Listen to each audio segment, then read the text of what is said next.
রেসিপিতে পুরভরা ঝামেলা ছাড়া ফুলকো ফুলকো কীভাবে কড়াইশুঁটির কচুরি বানানো যায় আজকে রেসিপিতে দেখাবো। আপনারা পুরো ভিডিওটা স্কিপ না করে দেখবেন। সবার প্রথমে আমি একটা মিক্সির জারের মধ্যে 1 বাটি মটরশুঁটি নিয়ে নেব। মটরশুঁটিতে দিয়ে দেব 3-4টে কাঁচা লঙ্কা, 1 ইঞ্চি আদা কুচি আর 4-5টা রসুনের কোয়া, আর দেব বেশ কিছুটা ধনেপাতা দিয়ে এবার অল্প একটু জল দিয়ে একটা স্মুথ পেস্ট বানিয়ে নেব। তো বন্ধুরা পেস্টটা একদম স্মুথ হতে হবে। এই দেখুন বন্ধুরা, এই রকম হতে হবে। তারপর একটা বোলের মধ্যে নিয়ে নেব ময়দা।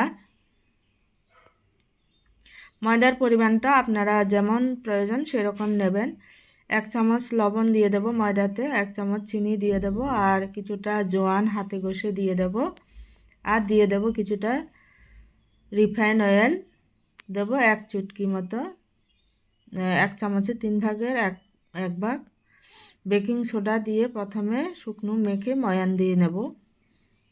তারপর এবার স্মুথ কড়াইশুঁটির পেস্টটা দিয়ে দেব ময়দাতে।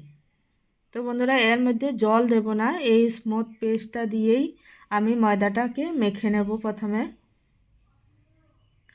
ময়দাটাকে একদম লুচির ডোর মতো ডোটা রেডি করে নেব।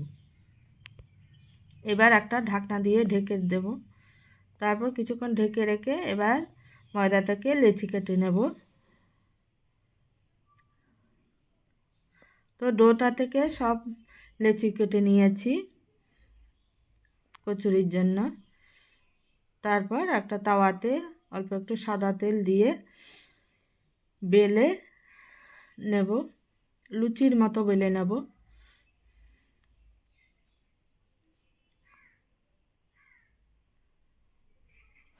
এবার কড়াইতে সাদা তেল গরম করে এবার উল্টে পাল্টে ফুলকো ফুলকো করে ভেজে নেব। দেখুন বন্ধুরা, কি সুন্দর ফুলেছে।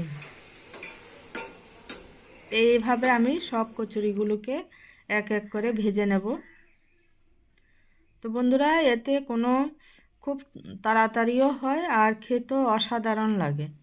এইভাবে একবার বাড়িতে বানাবেন, আর কেমন হয়েছে অবশ্যই কমেন্ট করে জানাবেন। আর ভালো লাগলে ভিডিওটা অবশ্যই সাবস্ক্রাইব করবেন, চ্যানেলটাকে কমেন্ট করবেন আর শেয়ার করবেন। How beautiful is this world? It shines for you.